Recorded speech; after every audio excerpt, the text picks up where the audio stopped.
What up, everybody? We are back. Thank you for tuning in to the NBA report on NBK. Oh, man, what a beautiful night. The weather is fantastic on the East Coast, especially in the New York area. A lot warmer than I thought. They said something about 70s last week. Then it turned to 80s. Then it's like 87 today. Oh, man. Woo-wee. We'll take it. We'll take it. We tried to start the show just a little bit later to give John a little time, guys. He was at his daughter's softball game, so he was trying to get back. So he should be in a little bit. So I'll hold it down until he gets in, and he'll jump in with me, and we'll finish the show. So thank you guys, as always, as usual, for always continuing to rock and support all of NBK's programming, in particular the NBA report with Still Knick fans. So thank you guys. Appreciate y'all. Salute to the chat. I see y'all. Thank y'all for tuning in. Always a pleasure. Jeffrey Clafter in the building. Let me put that up. Okay, JJP NYC is here. Salute. What's going on, Jeffrey? Appreciate you as well. JJP, salute. Dwayne Dennis is in the building. He says 2 more days. Are you guys ready? Hope our Knicks is, and they take game 1. 100%, bro. Game 1 is very important.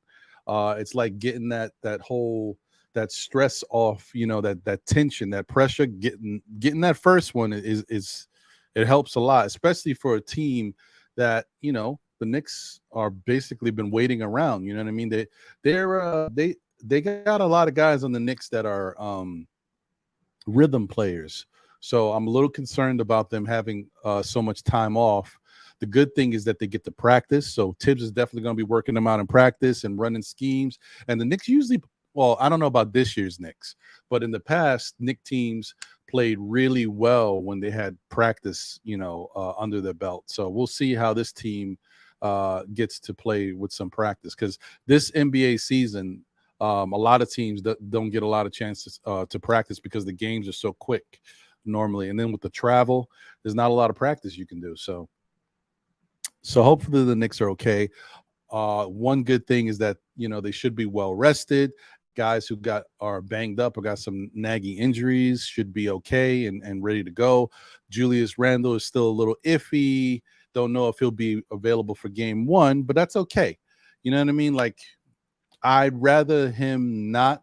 I'd rather Julius not play game 1 or game 2 if it means he's 100% healthy in game 3 going forward. You know what I mean? Like, you don't want him going out there and not being healthy. And the way Julius plays, say what you will about him sometimes, with his effort on defense, but when he goes, he goes. So I don't want him getting hurt, if he's not fully healthy. So we'll see what happens. Oh, man. Vaughn Allen is in the building. Salute. What's good, my brother? Appreciate you. Keith Turner is here. Salute, my brother. Let's see. Knicks won today. I like that. Shout out to you, man. Good to see you. He said, I'm low-key wanting Randall to sit out of game 1 because I want to see how Obi does as a starter in the playoffs. I hear you. Listen, I mean, I want to see it. If it I don't want to say that. Like, if it happens, fine, great. I don't want.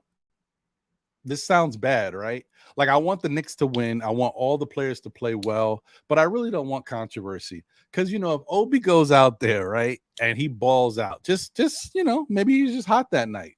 Doesn't matter. The basketball gods do what the basketball gods do. Say Obi goes out there and he's hot that night, right? Giving it to him. And then game 2, Julius Randle is healthy and he's back. And then Julius comes back, and because he hasn't played in like 3 weeks, he struggles. So there's going to be Knicks fans that don't think about anything and sometimes don't use the common sense and say, oh, well, he's struggling because he hasn't played in 3 weeks and he's a rhythm player and he's got to get his body back into NBA game shape. So it's going to take, a game maybe to get that right. They're going to be like, look, you see, Julius still can't step up in the playoffs, and Obi is back, and look at what he's doing. I mean, and he's healthy, and you're giving him minutes, and look at what he's doing. I don't want that. I hope Knicks fans don't do that. That's what I hope. So, but we do need Obi to play well.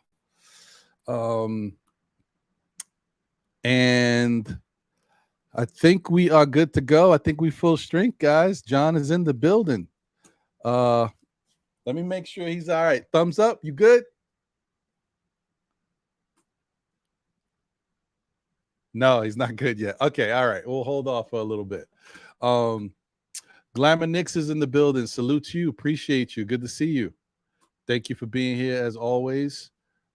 Geraldine, the first lady of Still Knicks fans and the Knicks community, is in the building. Let's go. Let's go. All right. Good to see you, Geraldine. Thank you. Appreciate you. Thank you for the well wishes. Yeah, we're taking it day by day. As always, still a work in progress, but I'm optimistic that things are in the right direction. So we're gonna keep hoping for the best and keep trying to do what we can do. But thank you for the well wishes. Oh boy. Keith Turner says we not winning one game without Randall. I mean, you never know, Keith Turner, to be honest. Listen, I said this before, okay? If you give Obi the same amount of shot opportunities that Randall gets, and he gets the minutes, Obi can produce. Defensively, that's a little different. But offensively, Obi can produce. And Obi's feeling very confident lately. You saw him moving and grooving in that last game. Like he's starting to feel comfortable doing certain things. Now, granted, the Cavs are going to try to lock that down. All that easy stuff he was getting is not going to be easy. But maybe the benefit is that Obi better use his legs. Obi better try to get out in transition, move the pace, push the pace, because the Cavaliers don't play fast. They're a good 3-point. Well, are they a good 3-point shooting team? Let me just double check that, because I feel like they are, but I don't want to say the wrong thing. Cleveland. Let's see here. I should know this, but I've been looking at a lot of different things, and I don't know what's what anymore. Let's see.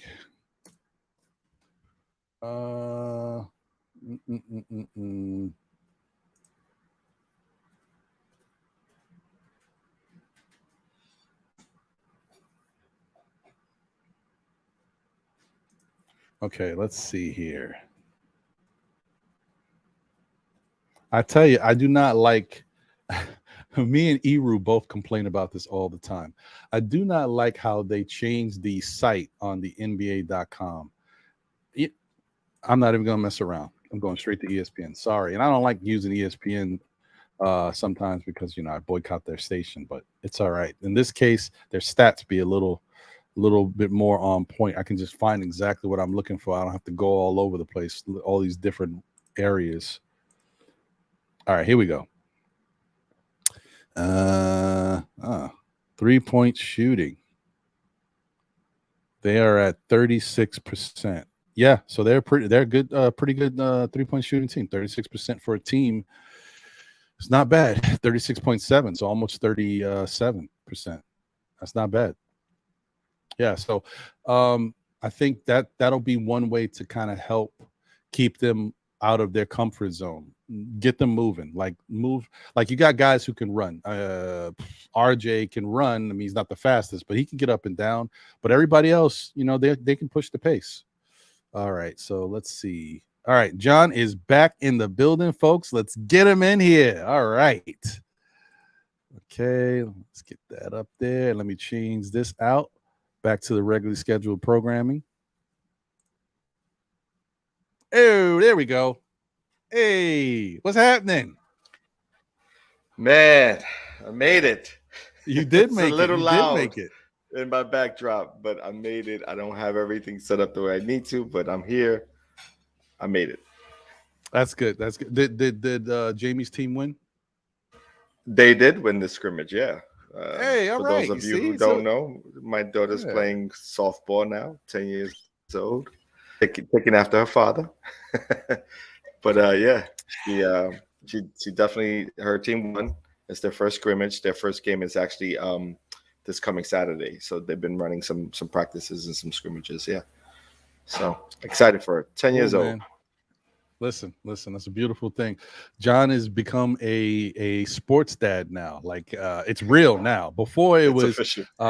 yeah. It's like now Jamie's in it, and everybody's with a J, so you know, his his son Jaden Right. is not only playing, he was playing softball too, or was it baseball? Hardball?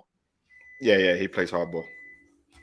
Hardball. He's playing hardball and he's playing basketball. So I mean, you know, there's a lot going on over there. And you got the other two twins. They ain't ready to play anything yet, but drive you crazy. They're playing with your with your mind.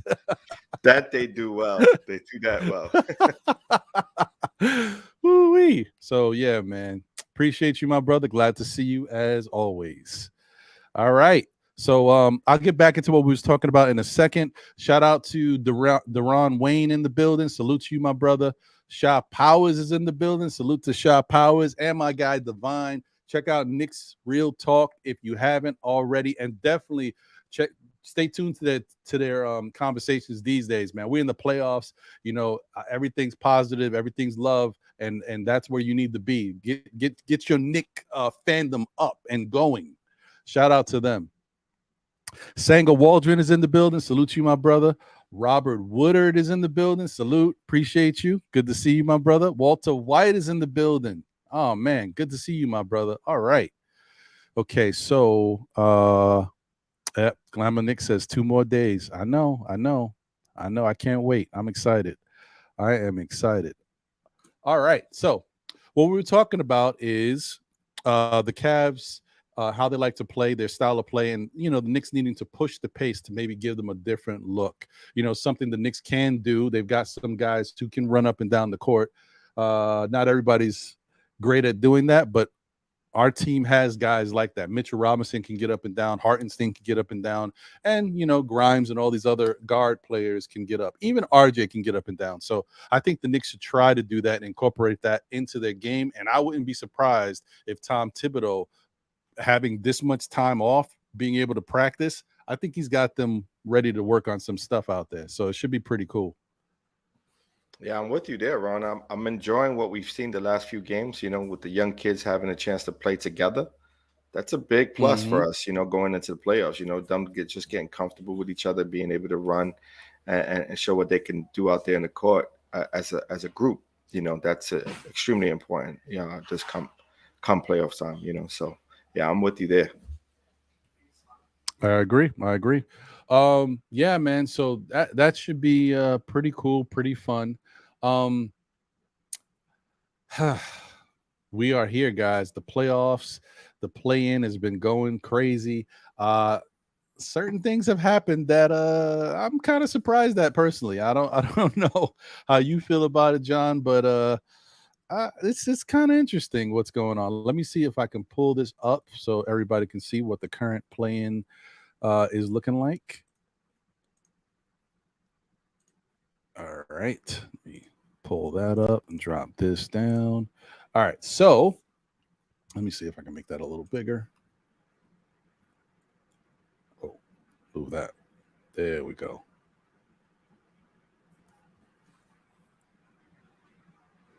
All right. That's better. Okay. So still kind of with the white backdrop, it still kind of looks small.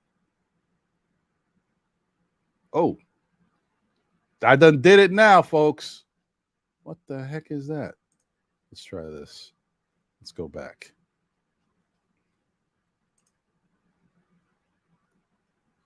There we go. Let's try this again.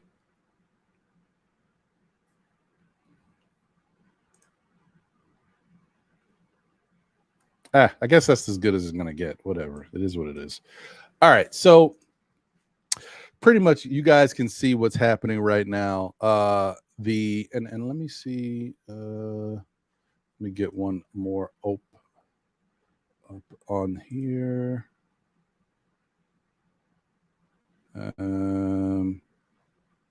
There we go.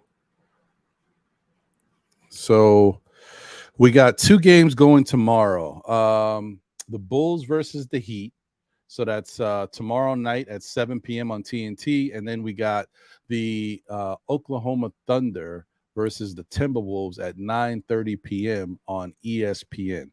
So, guys, I mean, John,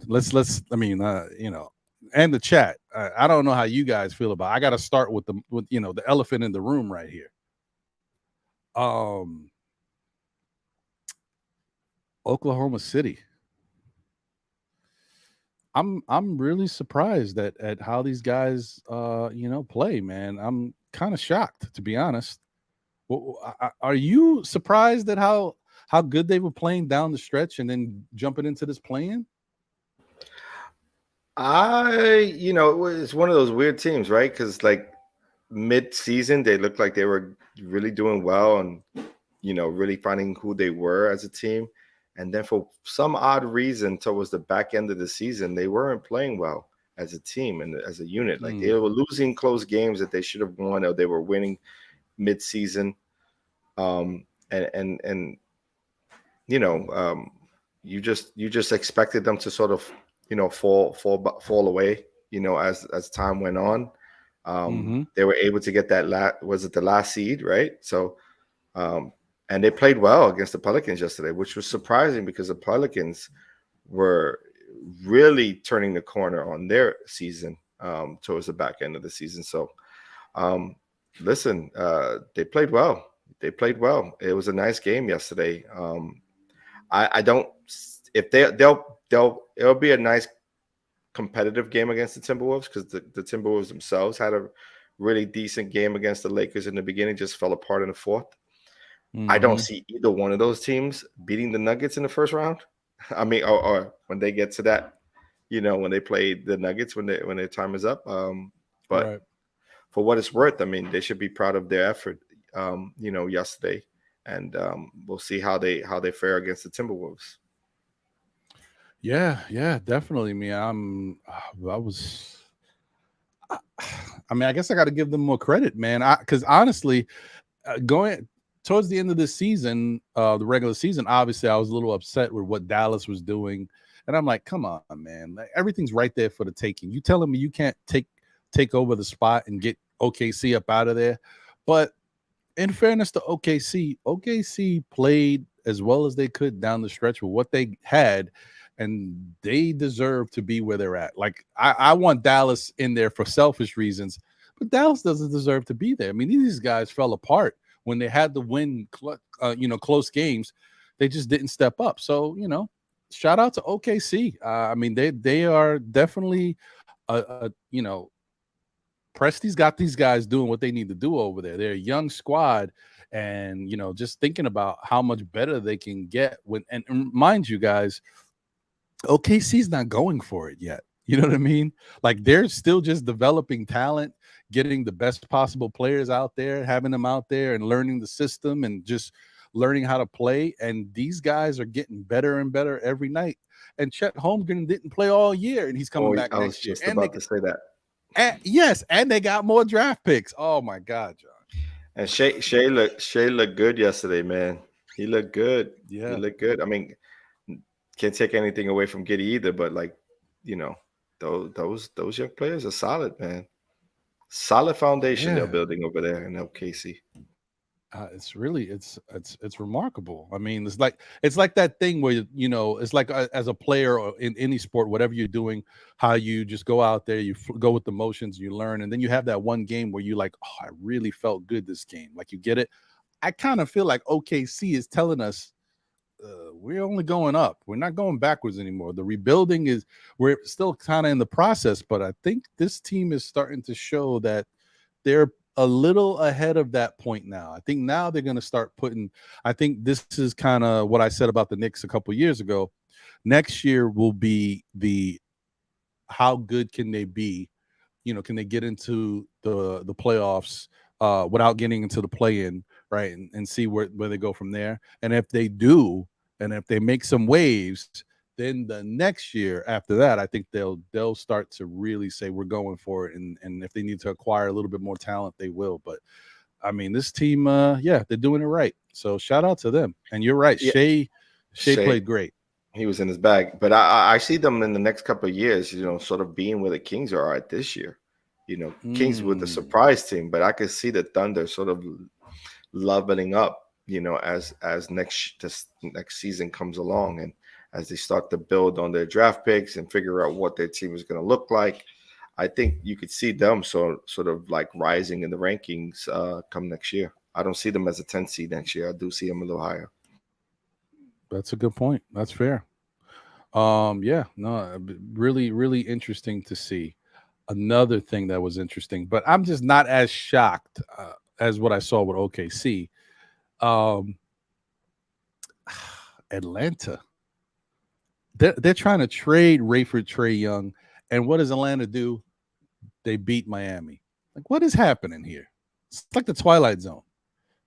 I don't get it. I don't know what happened to this Miami Heat Miami team, bro. shot it poorly, bro. They shot it poorly yesterday. It was like nothing was dropping. They couldn't hit a basket when it counted, and they were so caught into, dropping the ball down to Bam, and Bam had he wasn't solid. Like offensively, he wasn't solid. He was giving it his all, but he just wasn't knocking down what you would normally see him knock down. His 15-footers, his layup package, like everything that he was going, it was like a struggle for him to get going, And Jimmy didn't really have it either. Jimmy Butler. I mean, for what it's worth, it's like the effort was there, but they just wasn't knocking down shots. Open shots were at a premium for them, right? They couldn't hit them. Yeah, it's and I think they got out rebounded too, right? That I don't recall. Did they? They might have. Let me see. I wonder if they did. It's definitely a. You might be right on that. I think they might have gotten out rebounded too. That's making sense. Let's see.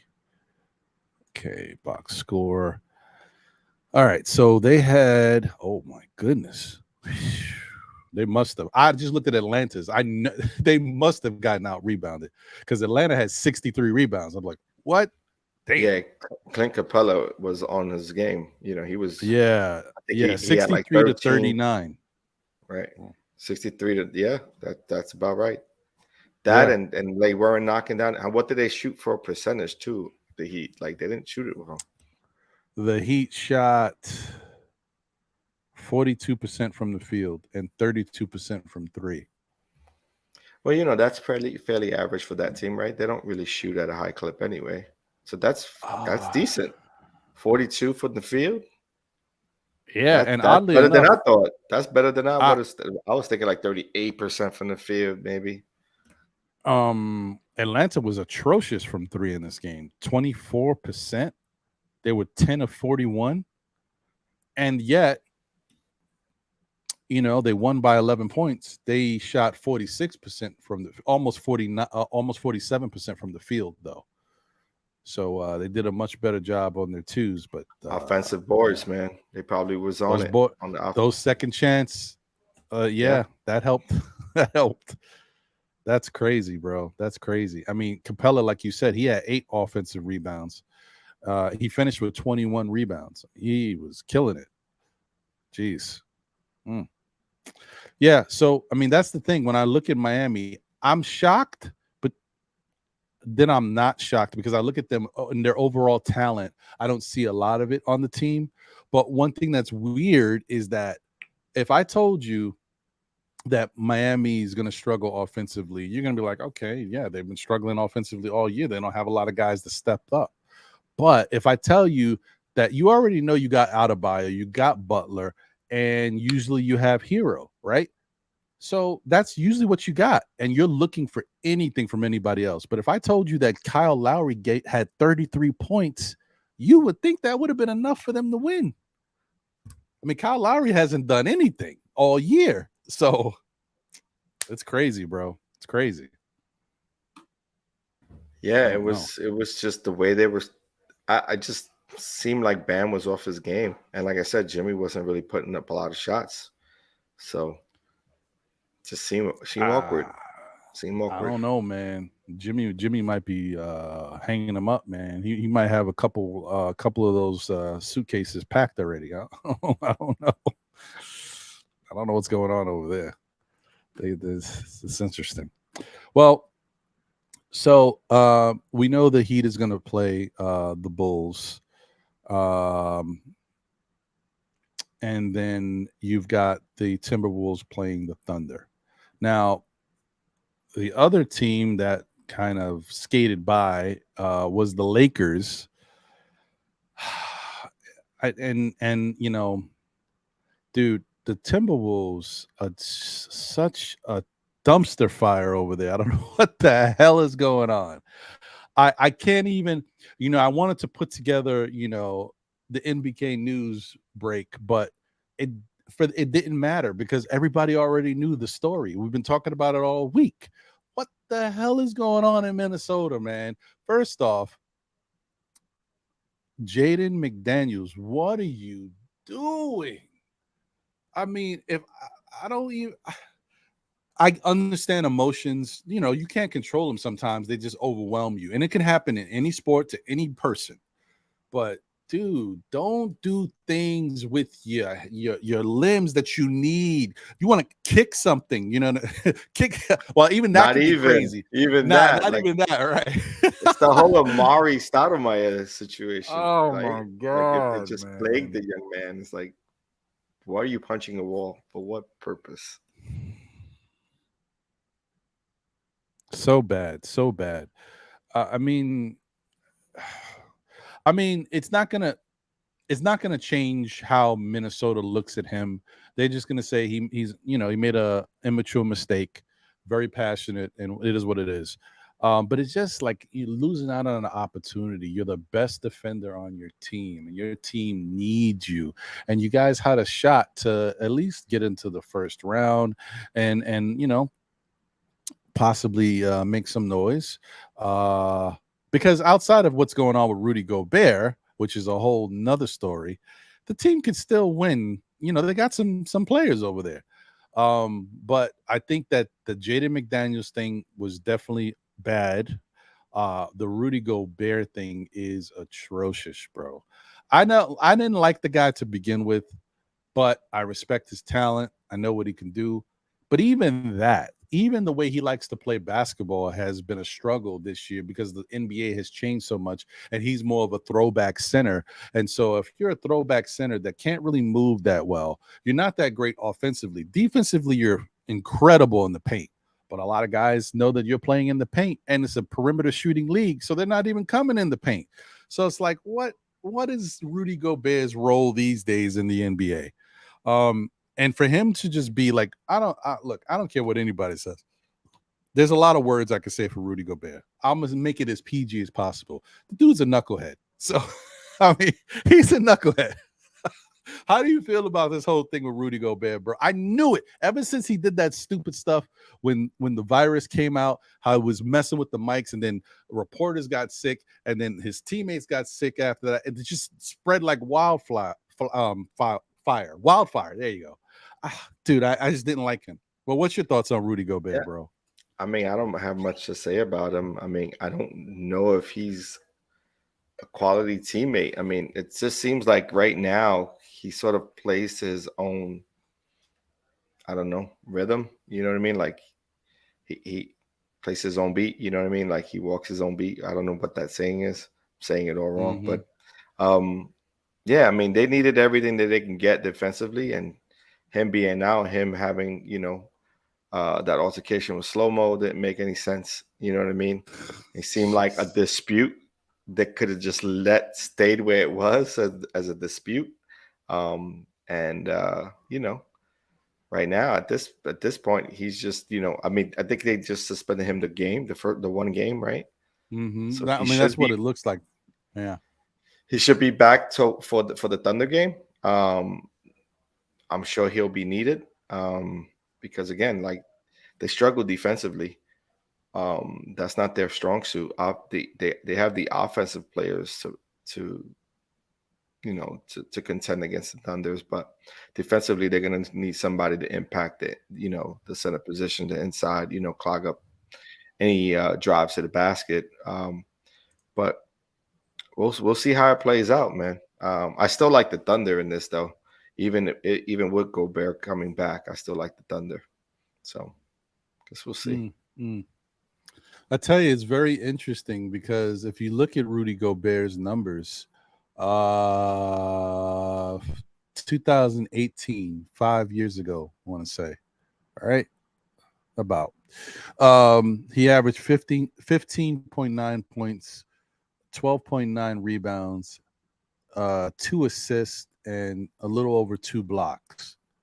The next year, 15.1 points, 13.5 rebounds, a little over an assist, and averaged 2 blocks. The year after that, 14.3, slight dip, 13.5 rebounds, a little over an assist, and 2.7 blocks, almost 3 blocks. The year after that, which was last year, 15.6 points, 14.7 rebounds, almost 15 rebounds a game, a little over an assist, and 2 blocks. This year with Minnesota, 13.4 points, 11.6 rebounds, a little over an assist still, but 1.4 blocks. So he's dropped down because guys are not testing him like that. They're not going in the paint. Everybody's shooting from the perimeter. And his offensive numbers have gone down a little bit, and his rebounding went down. So, yeah, it's I don't know if Minnesota is going to look at this and say that this is one of their favorite trades as a franchise. It's tough. It's tough. But it is what it is. They'll be okay. They'll figure something out. But another thing that before we move on that I think I do want to touch on, I get it. He's young. This is his, his second year, being in the playoffs. But Anthony Edwards, man, you talk about going quiet in a playoff game, bro. That was the worst time. I mean, he was non-existent. He shot horribly in that game and didn't really do anything to help them, win the game in any other way. I don't know what happened. I honestly didn't watch the game. I was just looking at the stats and I was kind of following along on the stat tracker. But yeah, it was a bad game for him, bro. What I mean, someone with so much talent, you would think he would have at least had a little bit better of a game. You can't be perfect, but Right. I think he could have done a lot better on the defensive side, like a little bit more effort on his end. And it would have made all the difference in the world. But I think as far as shooting is concerned, he didn't have. From what I understand, he was coming off of an injury. Like he was bothered by an injury to his shooting. His shooting hand. Or his arm. So it may be like an elbow injury. So that could have played in effect, but it doesn't take away what he didn't do. On the hustle side, right? On the the aggressive, being aggressive by nature. I didn't see him attacking the rim like he normally would do. So I think that's sort of where you want to see him mature as. Like even if you're playing hurt and injured, you find other ways to become an impact player on a team like Minnesota who's young and trying to figure it out. I think also Cat, played well, very good. He had a really good game outside of the fourth quarter. Fourth quarter, he sort of like, settled for the jump shot when he should have been, more aggressive in attacking the rim. And I think that would have changed things a bit for him as well, or for the team as well. So I just think that, certain players that you needed to see them more be more impactful in the fourth quarter just were sort of non-existent, or were just not playing sort of aggressive in nature offensively. They were sort of settling for the jump shot, and they weren't dropping like they were in the first 3 quarters. Yeah. Well, in fairness, okay. No, Conley had a really good game. I was just gonna say, yeah, Conley played well. And I just want to say, in fairness to Anthony Edwards, I want to say that he didn't do enough offensively. Like there were certain things he could do. The dude is a freak, man. Like he can shoot from outside. He can get into the paint. He's explosive. He can dunk on you. I just think that he should have tried to do a little bit more to get into the paint, mid-range area, try to get his layup package going, try to draw some contact, get to the free throw line. He was 3 of 4 from the free throw line. So he definitely didn't have enough attempts for someone who was shooting that awful. He shot 3 of 17 from the field, 0 of 9 from 3. But the team in general, though, right? The team in general was settling for a lot of jump shots. Like they weren't really attacking the basket. But here's the thing. Oddly enough, even though they were really you're in line. They were settling for a lot of jump shot. They shot 39% from 3, which I was kind of sort of shocked at myself. So first 3 quarters, though, they were solid. It was the fourth, right? If you take Anthony Edwards out, they shoot incredibly from 3 in that game. It's crazy. Yeah, true. I don't know. True. But but he did have 3 blocks, 5 assists, 8 rebounds, and a steal. So I'm not saying he didn't do anything. He definitely was working out there. I don't want to put it like that. I'm just offensively, I think he should have altered what he needed to do out there to still benefit the team in a different way. But it is what it is. You can't do everything. He's still a young player, still learning, what his game is and what it can become in the league. So shout out to him for still working towards that. He'll get it. Because he's a special talent. He's a special talent. And you're right. Cat played well. Slow-mo had 12 points, 13 assists, 4 steals, and 4 blocks. Right. That guy's good, man. I can't. Solid player. I can't. He's good, bro. He knows the game. I don't know how he does it. He knows how to play the game, man. And that's a good point by Vernon. There was a discrepancy in free throws. Lakers in the Lakers' favor which was huge, especially going down the stretch of the game. So. And of course, Walter White stated Cat was also in foul trouble. So it's also a good point.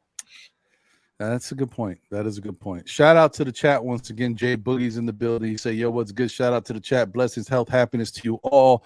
One day, wake up before Biggie get back on another Bone Thugs and Harmony, armed and dangerous. I hear you, Jay Boogie.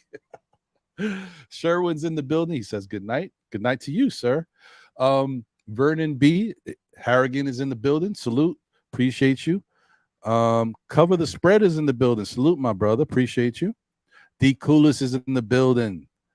Let me see. Just want to give you guys a little love. Will Salkin is here. Salute, my brother. Good to see you. All right. So now that was that. The other storyline that I think, the Lakers, their top guys played well enough that, they deserve to win the game. They know what it takes to get something done. It was close, but they were able to do what they had to do. LeBron James had 30 points, 10 rebounds, 6 assists. Very LeBron James-like. Anthony Davis had 24 points, 15 rebounds, 4 assists, 2 steals, 3 blocks. These guys they know that you got to do, you got to hit all the cats to win, games and do what they got to do. So shout out to them. What was surprising to see from the two of them was sort of their poor play, like their poor defensive plays down the stretch of the game, where they were sort of mixed up. They were allowing open shots. The 3 by Conley should have never happened. It's just, they were poor defensively, which is surprising from both AD and LeBron, like not being on the same tune, And that's going to be their undoing, John. You brought up the one of the points that we'll probably talk about in the future. The defensive side is what's going to come back to bite the Lakers. I think the Lakers have enough players offensively to make a little bit of a run. They don't have like overwhelming talent over there, but you got Anthony Davis, you got LeBron James, D'Angelo Russell, Austin Reeves has stepped up. He looks pretty good. Hachimura has moments. Schroeder has moments. And Beasley can have moments. So I think they're okay there, but defensively, that's going to be a question mark for that team. And that's where they've been better at towards the second half of the season, right? I think they were poorest to begin the season, and then I think towards the back end of the season they ended up in like 4th defensively or 5th, something around that line. So they gotten better defensively as a team second half of the season. So let's see if they're able to hold up. I Maybe. would like to see the Lakers push the Grizzlies to 7. I would love to see that, but don't know if that's possible. I don't think it's possible, bro. I think the Grizzlies are looking at the Lakers, they're looking at chops. They're like, as much as we respect Anthony Davis and LeBron James, they're gonna try to be physical with these guys. And both of them can take it, but they are older and they do have injuries that have crept up this year. So it's going to be interesting to see how they react to what Memphis is going to try to throw at them. Memphis got a lot of bodies over there that they can kind of take up. They can just get fouls out of. It'll be interesting. Oh man, and the dirty player of the league is gonna be back. Oh man. Whew. We'll see. We'll see. Dylan Brooks is gonna be licking his chops. He's ready. Coming into games looking like the Undertaker. That's wild, man. The one thing the Lakers do have in their favor is they have a legitimate big in AD, where you look at the Grizzlies and they lost 2 of their primary defenders. Adams going down, and what's the other young man? I forget his name all the time with the dreads. He also went down for the season. What's his name? Shoot. I like that guy too. Damn it. What's his? I'm not drawing a blank. Come on, Ron. You know how I do, geriatric Ron, when it comes to the memory. I gotta cheat. I'm sorry, I'm cheating right now. Going to the roster. Brandon Clark.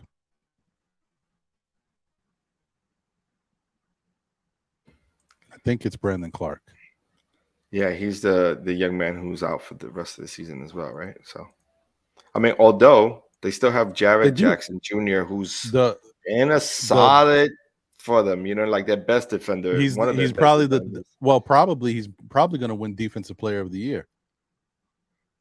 So I would have to agree with that. But just to know that they are just with Jared, Jackson versus having the, Steven Adams is one of the best, I would say, pick and roll players you can have on on a team like that.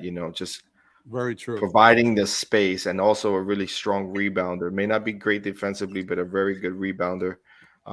Great in pick and roll action. And then the young man who you just said, he's sort of a rim runner, defensive player type, athletic. So I don't know if Jaren Jackson could really slow down AD. That's the big thing for me. And we'll see. That's going to be an interesting matchup. It's going to be interesting. I think for Memphis, they just need to play physical, play aggressive, sound defense like they usually do. And I think they need to run on these guys. I think the Lakers can't hang with Memphis if they get out to pushing it. Like if Ja wants to push, it's not many teams that can stop him anyway. So I think they should try to do that with them. The Bane matchup is the big one, right? Like who they're going to place on Bane. Are they, because he's solidified himself as a number 2, right? Like he's averaging like 22 points per game, something like that. So he's a solidified scorer on this team. Like he's a definite number 2. And if Ja gets downhill, very tough to you know what I mean, to defend Ja when he's going downhill. So very good point. It's going to be key. Transition defense is going to be key for the Lakers. Very good point. Third Eye Butler is in the building. Salute to you. Thank you for being here. Kareem Grant is in the building. What's good, twin? Good to see you, my brother. Yeah, so I think this is all going to be shaping up for a very interesting playoff run. I'm excited to see what happens tomorrow. I mean, mind you, most likely it's gonna be what it is. The Lakers are gonna get that 7 spot, and the Hawks are going to get the 7 spot for the East. All right. So it's between the Heat and the Bulls for the 8 spot and the Timberwolves and the Thunder for the 8 spot. Now, so just thinking about these 2 games right here, between the Bulls and the Heat, who do you like in that game? I don't see the Bulls having enough defensively. And I don't think the Heat will shoot it that poorly again.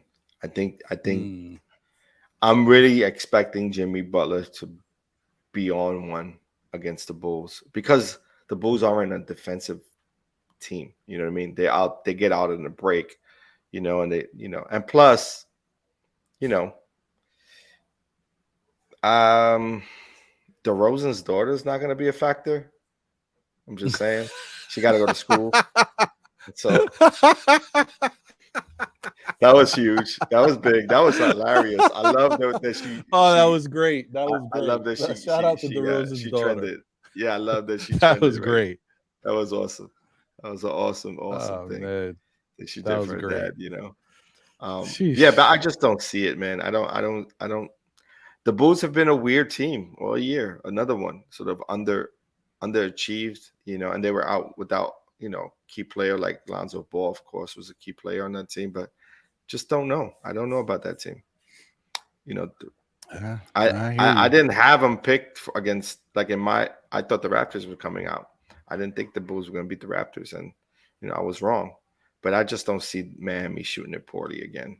I think they're going to be on something. Well, I tell you, if the Bulls play the same way they played in the last game, and if they'll lose if they play the same way they did last game. Well, no, I mean offensively. Like if they can okay. add the firepower to the game, if Zach LaVine can get you around 35, 39 points, they'll have a good chance. Yeah, they got the scorers. It's just on the defensive side. I just don't know if I can see them doing that all the time. Like Zach LaVine doesn't Right. always have it going like that. He, so, True. Okay. And I probably I agree with you. I think the Heat should win this game. That Heat should have won the first game, but I don't know. Things are crazy. So then that brings us to the Thunder and the Timberwolves. And I still think the Timberwolves could win this game and they should win it, but I've lost a lot of confidence in what they do. Now, if Rudy Gobert is back, then I think it's like not a guarantee, but it's like highly favored that they'll win the game because he's still, even though I've said about his game and how today's game is different and affects him, the dude still is gonna double. He's a problem, and he definitely solidifies the paint area. So I think that's going to give them the advantage that they need to really lock in the game. Your thoughts on Timberwolves and Thunder? I like the Thunder in this one, even with Gobert. Yeah, I'm looking for the upset here. I think Shea and Giddey are figuring it out, and I think they have enough firepower to get them over the hump. I just don't believe in the Timberwolves for whatever reason. There's something I don't either right now. Not the yeah. But what about Edwards' elbow is that bad? I don't think it's gonna. You know what I mean? That's an issue. You know what I mean? You're gonna need Edwards to provide some stability scoring with Cat in order to get past the Thunder. If he isn't in his bag and he can't get his shot off and he's not being aggressive, getting to the paint, I see Shea ain't nobody on the Timberwolves can guard Shea. Point blank.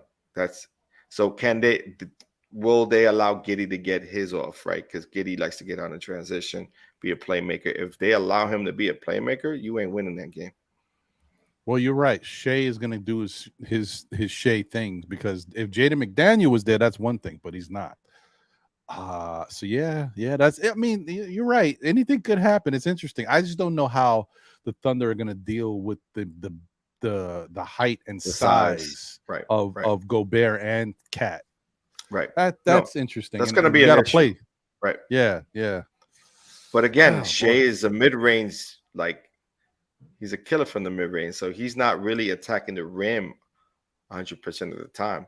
And Giddey's a solid shooter as well, so it's not like they're going to meet them at the rim 100% of the time.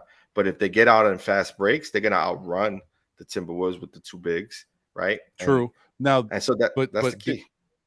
But if you miss a shot, then what? Because they're gonna gobble up all them rebounds. That's what it is, right? Like, can you outscore basically? And on the defensive side, I don't know. We'll see. We'll see how it goes. But I have the Thunder. I don't think they're gonna get. I think it's gonna be a close one. I think the Thunder will pull it out though. Yeah. And I see the chat. Edwards said Vernon B says Edwards will have a problem getting rhythm against Dort. Dort is a very good defender. Yeah, that could affect him a little bit. That's a very good point. But then again, maybe I mean, if the elbow is the issue, then yeah, that's a problem. But if the elbow is okay, then maybe Dort will be just the driving force that Edwards needs to get his game going. He's not and oddly enough, for whatever reason, I kind of looked at that movie that he was in and felt like that's who he is. And he's not that guy. He's not a trash talker. He said that's not my game at all. I actually pretty quiet out there. I just worry about, doing what I got to do. So I can't even say, like, if it was the guy from the movie then with Adam Sandler, then I could say, oh man, he'll eat this Dort up because it's going to be great. He's going to have that trash talk. They're going to go back and forth, but he's not that guy. So I don't know. It's going to be interesting. I don't know. Glamour Nick says, in order for Minnie to win, Edward has to play. Can't just get 9 points. Agreed. Yeah, they need that extra scoring because you know what? They had another scorer on. Well, no, I guess it's a wash. Yeah, because I was going to mention D'Angelo Russell, but Conley just gives you what D'Angelo gives you. Honestly, I'm surprised that Conley's kind of had a resurgence of an offensive game. He definitely can put up some numbers when he needs to. So we saw it against the Knicks. So yeah, he's been that way. Yeah, and he's coming off a really solid game. You know what I mean? Like he just came off a really solid game right against the Lakers. It's just, it's the team is just built weird. Like it's just to shoot that strongly for 3 quarters and then go into the fourth quarter and just heavily rely on jump shots, you know what I mean, and not attacking the rim, didn't make any sense to me. It's like you if you stay in attack mode, you win that game easy. They had the Lakers. The Lakers were chasing the entire game to the fourth. They did let them back in the game. Yeah, that team is missing something, man. That team is missing like that fire in the belly. And then you got a knucklehead. It's leadership. Well, it's definitely leadership. This is why Edwards young, right? And the leadership still lands with Cat. And then you have Cat and Gobert as leadership. I think they messed up, bro. I mean, don't get me wrong. This guy is questionable, right? Sometimes he could be a little bit dramatic himself, and he might be a hindrance some moments. But Patrick Beverley had them young guys flying last year, man. Yeah, that was a mistake. That was a mistake. They should have kept him around. That was a mistake. Yeah, I don't know. Because he had the locker room. He had the locker room, and sometimes that's all it takes. You don't have to be the best player on your team to have the locker room. As long as people respect you as a player and know what you bring and know you bring in that intensity, that's something that's missing. It's missing in this team. I agree. Yeah, it's a shame. So all right. I mean, that's pretty much what we got going on, guys. That's what's the plane is looking like. And I think it's going to be very interesting to see, how these playoffs kick off once the seeding is set, and we go from there. I'm excited to see, what happens. But we got to talk about our Knicks, man. We're gonna have to talk about these Knicks. But before we do, you know what? Got to shout out the NBK player of the night. There was only 2 games yesterday, but there was a couple guys that showed out yesterday. And as great as Zach LaVine's game was, he had 39 points and 6 rebounds, something like that. But this young man had a really strong game and is probably the difference maker, and the reason why OKC has a chance to be the 8th seed. That's right. It's Giddy Monster doing the Giddy. Yeah, man. 31 points, 9 rebounds, 10 assists. You are the NBK player of the night, Josh Giddey. Shout out to you, my brother. You did the damn thing, man. I mean, that's just like he just went out there and played a fantastic game. And he's so special, John, because of the fact that the guy is like 6'9". Like, Yeah, he's a playmaker. He's the closest thing you got to Magic these days. You know what I mean? You think about Magic Johnson and the way he played the game. This Josh Giddey has signs of what Magic can do out there in the court. He's a great floor general. He can see the court, great passer and fast break opportunities. Like he's a playmaker type player. He's one of those guys who you have to defend. You have to make him make a decision early, because if not, he'll break your team down.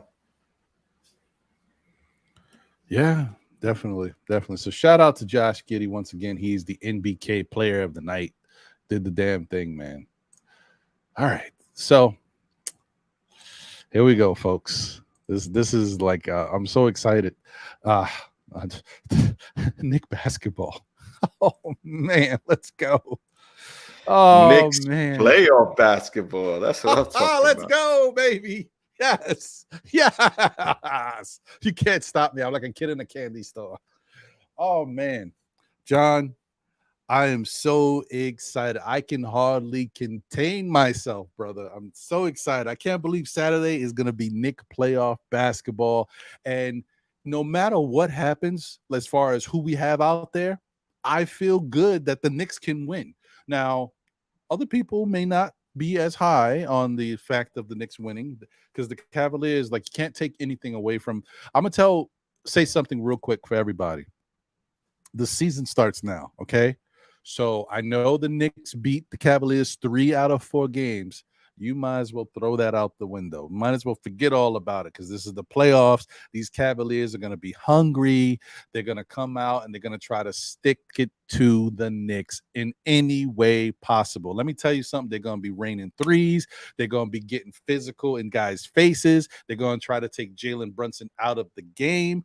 And if Isaac Okoro is healthy, that could happen because this is where I wanted to say, and I'll kick it over to you, John.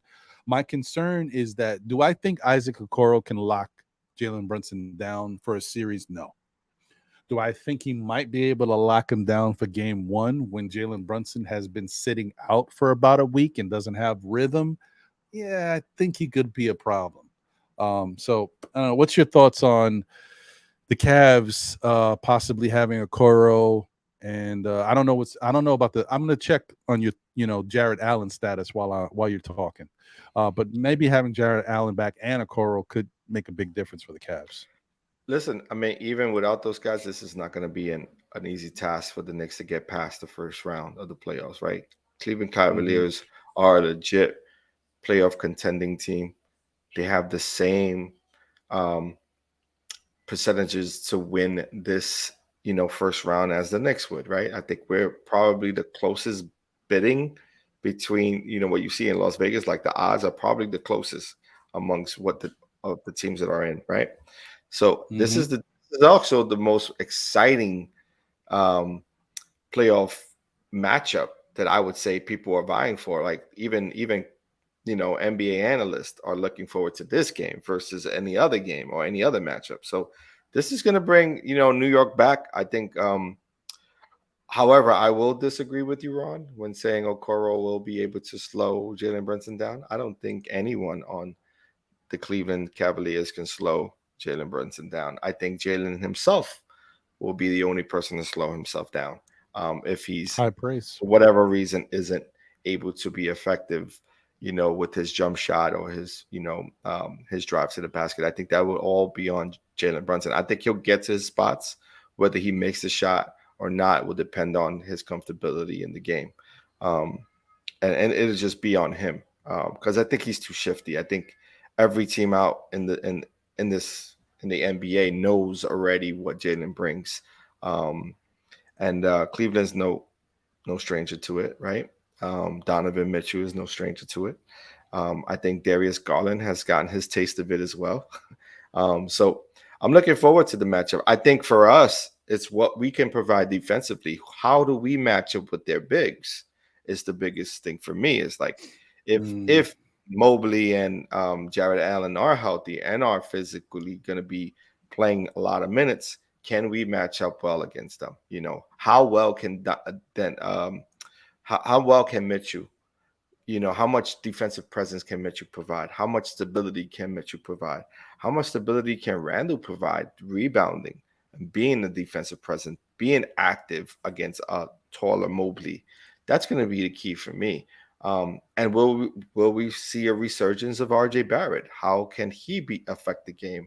Not defensively, but offensively. Can he affect the game offensively to the point where we're not just leaning on Jalen Brunson and Randall top two scorers, or even Emmanuel quickly having to provide extra point. Can Barrett give us something more, on the offensive end?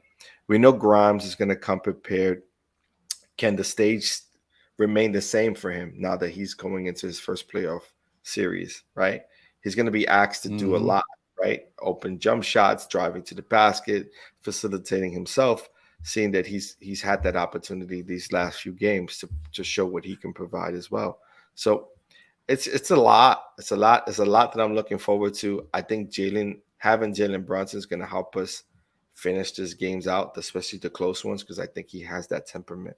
He has that cool collective temperament. Could settle the team down, focus in, get a bucket when it's needed, And I think we'll win this. I think we get this in 6, man. To be honest with you, I'm looking for Knicks in 6. I'm with you there. I think Knicks in 6 as well. I would love it if it was 5. It won't be 4. I don't see the Knicks win, but 6 is probably realistic, and I hope that's the case. And you're right. I'm just concerned about Jalen being off and not having that rhythm. And I really shouldn't say one player, because after I'm watching him do what he did throughout the whole year against everybody, Kawhi, everybody. I do think that the Cavaliers do have enough defensive talent over there, individually and team oriented, that they can take 2 guys and say, let's start trapping Jalen and get the ball out of his hands and let somebody else beat us. And I think that's where the Knicks might run into a problem. But I do think that over the last month of this season, we've seen that there's some guys on this Knicks team that have stepped up, and they might be able to beat you. So let's do it. Let's play the game, Cavs. Let's see what we got going on here. I'm waiting. I'm ready. Yeah, it's how can we win the bench? Can we win the bench matchup? Can we outscore, benches? Can our bench outscore the Cavs bench, and how they start to, Levert's gonna do his thing. Can we make him ineffective, right? Can we slow them down on the bench side? Can we keep Love off of the boards and keep him dormant, not allow him to open 3? Those are certain key things that we need to see from our next team. Can we really bite down on the defensive side? Can Hart be that stable force that he has been? Hartenstein, the Hart Foundation, can they solidify on the defensive side and offensive side to get out and transition and run? It's a big key. Can Obi continue to master his effectiveness on the offensive end, which he has shown in the last couple of games? These are all questionable. These are all what I'm looking forward to seeing.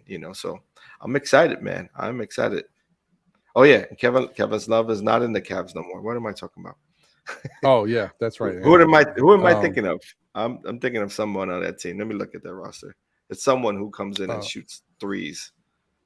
The Dean Wade, maybe the tall guy, 6'9", who guards RJ and locks him up. Yeah, that's the guy. That's the kid. Yep. Was it not Love? D Wade. The RJ stopper, Dean Wade. Unbelievable.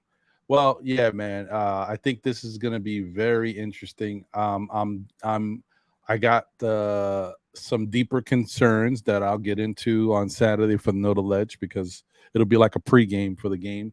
But just going on the matchup alone, I think that the Knicks should be able to stop what what Cleveland likes to do, because Cleveland is not a fast break team.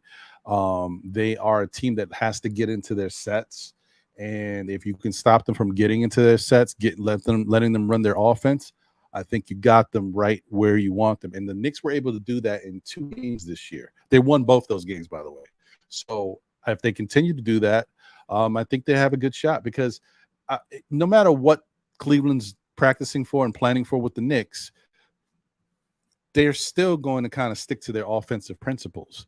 Defensively, they may come up with certain schemes, right? But offensively, that stuff has been working for them all year. The Knicks have found a way to kind of slow them down. I think the Knicks still have the edge, no matter if everybody is healthy. If both teams are 100% healthy, I think the Knicks still have the edge. I think the Knicks are going to make everybody out there believers, because there's still a lot of people who are not giving the Knicks a lot of credit for what they've done this season. I was looking at a lot of analysts with their picks. 80% of them were picking the Cleveland Cavaliers to win the series. And plus, I also want to give a shout out to all you Cleveland Cavaliers podcasters out there. You're scared. I tried to get a bunch of you on to talk on the NBA report so we could go at it and see what y'all had to say about your team, but you're scared. Okay. We right here, baby. NBK, the NBA report. Ron and John, still Knicks fans. Where you at? Don't be scared. Don't nervous worry. energy. Nervous energy. No, I mean, don't be scared. The one thing I have to say about the Cavs, if we allow them to shoot a high volume of 3-point shots, especially their bench, that is the one area in which I'm concerned about, right? Because we haven't been a great defensive 3-point. Like, we haven't really ran people off the 3-point line, this entire season, and that's not our strong suit. And so the rotation on the defensive side, can we prevent high volume threes, right? Because if we give Dean Wade, what's the other kid's name? Curly hair kid. Jared Allen? No, he's got a fro. No. The white boy shooter. I can't remember his name, but they have a couple of really good shooters out there who, if they get hot, they could run us out the gym, especially coming off the bench, and I think that's my biggest concern. I want to make sure that we can, solidify on the defensive side and make sure that we run out and get those guys off of those 3-point line.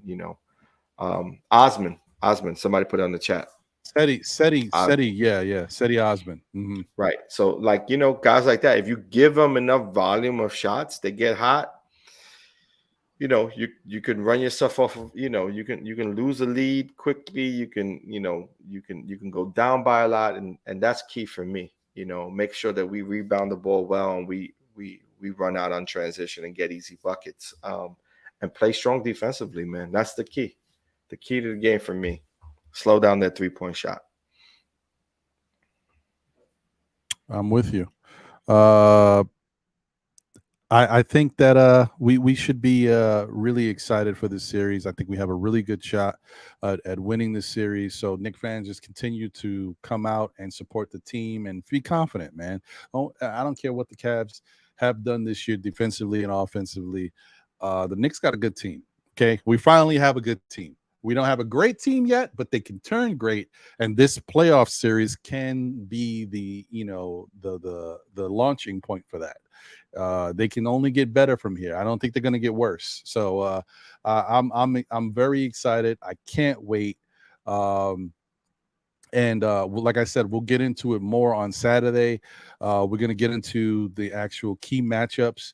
I think there's 2 key matchups that a lot of people are maybe they are, but I don't think they're focusing on them. And I think those are going to be the 2 key matchups to either side winning the series.